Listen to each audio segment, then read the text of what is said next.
When something bad happens to you, what's the first thing that you do? Do you allow yourself to grieve, to rest, and then eventually move on?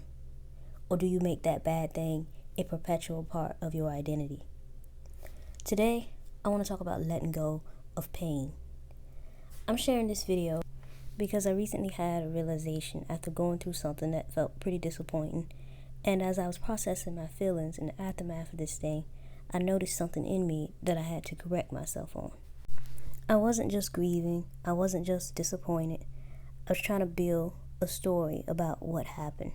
I was building a story about my pain. And as I was building this story, I found myself trying to tie my identity as a black woman into that explanation, as if my identity meant that I was destined to always get a certain disappointing result. And that's when I realized that I was doing what we as black women often do when we go through hard things. We begin to write stories about our pain.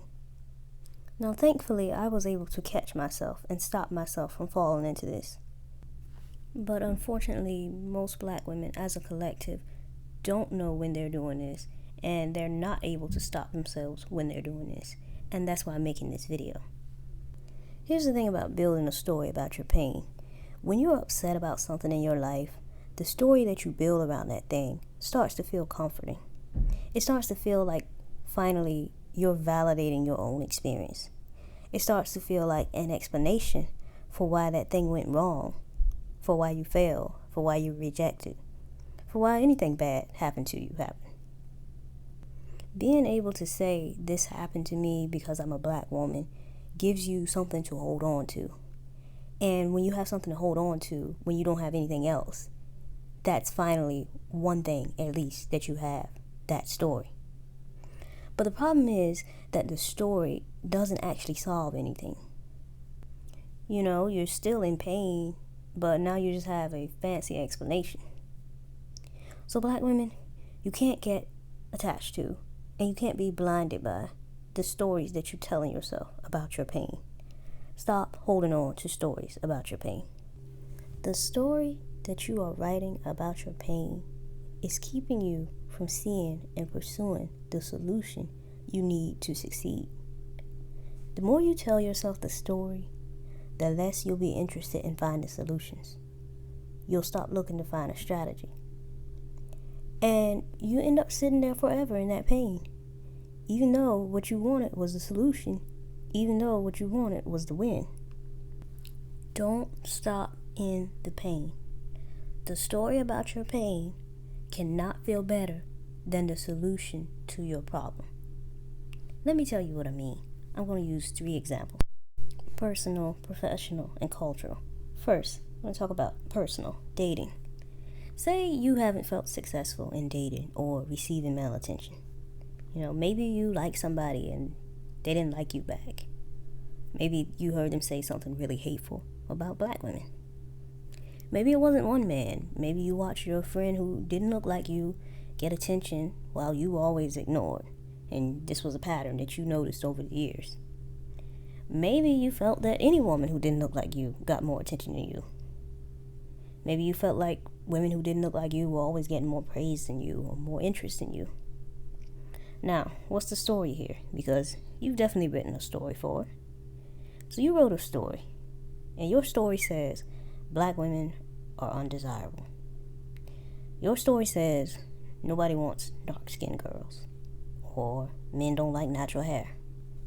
Your story says this is colorism, this is texturism, this is featureism, this is just the way that things are, and so on.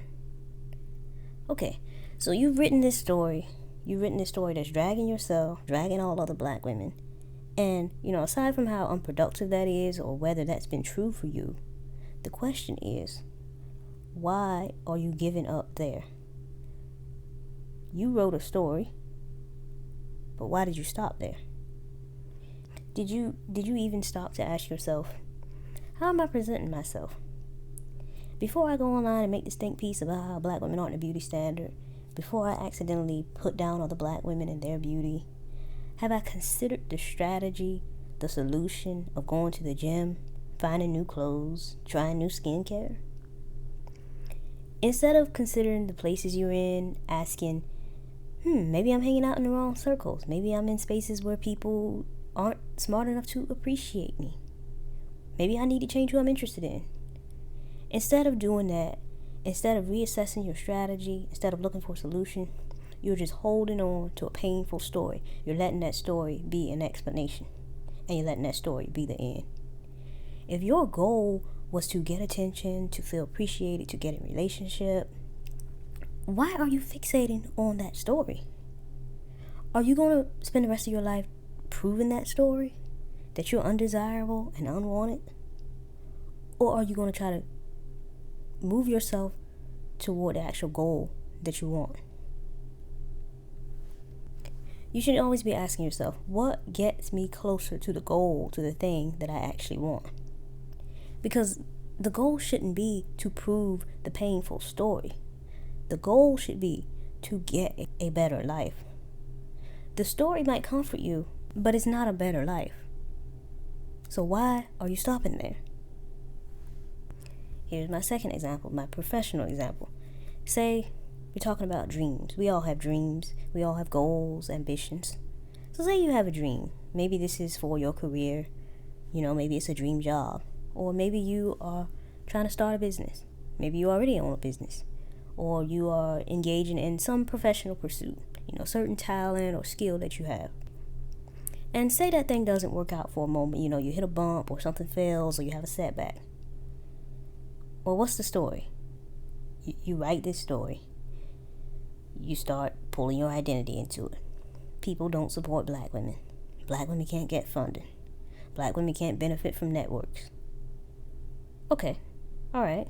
Again, the question is not about whether this was true in your situation. The question is, why are you stopping there? Because the story doesn't get the result. Again, the story doesn't get the result. The strategy does. The solution does. When you had that professional setback or that failure in your business or that thing that didn't go the way you planned, did you get back up and start putting together a strategy? Did you ask yourself, what can I change? What can I do differently? Did you consult other people? Did you, listen to people who are in the field of what you're doing, who are successful? We can always learn from other people. We have TikTok, we have Google, we have Reddit, we have tons of information about everything that we could ever really attempt to do. Have you tried that? Have you tried finding advice? What do successful people in this field know that I haven't learned yet? What can I do differently? Let me pause and tell y'all something. Y'all have got to want to win more than you want to soothe yourselves in feeling sad. It has to be more important to you to get the thing that you want than it is for you to be confident in your failure. Now, don't get me wrong. I'm not saying emotions are bad. Emotions are valid. They are useful. They guide us. They're like intuition. It is okay to have emotion. But the emotion of sadness after failure cannot be more important than the happy life that you want. My last example, a cultural example. Some of you consume pain all day. Black women as a collective, I think they pretty much consume pain 24/7. Stories and anxieties about oppression, societal injustices, yada yada, all the ways black women have been treated. You gorge on this pain. It's practically inescapable at this point. Do you know how intentional I had to be to keep that stuff off my timeline? Because it's all over social media. It's in black women's entertainment. You even make jokes about it. You've accepted this as the backdrop of your life, basically. So much pain. So much pain about being a black woman that pain to you has become a synonym for being a black woman. Every time you face any disappointment, it becomes another confirmation. For everything that goes wrong, you say it's because you're a black woman. Because you're a black woman, you can't do or you can't have XYZ. Every setback is evidence for you. Every conversation is another example. You're not even learning anymore. You're not even being productive. You're not even really thinking it through. You're just on autopilot, feeding yourself a story, nursing your pain. And the more you nurse that pain, the more you neglect your strategy, and you get farther and farther and farther away from finding the solution. Black women, this is really important. I see so many of you carrying pain, talking about pain, sharing pain, reliving pain. But where is the strategy? Where is the plan? Where is your pivot? Where is your next move? Where is your hunger to actually get the thing that you want?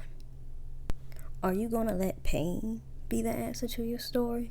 Or are you going to feel it, let it move through you, and then get back up on your feet and start looking for a solution? Cry it out, fight it out, work it out. But always come back with a solution. Always, always find yourself a strategy. You have to want to win more than you want to hold on to the story. The story might comfort you, but the actual win will feel better. We want to be winners. Take your power back.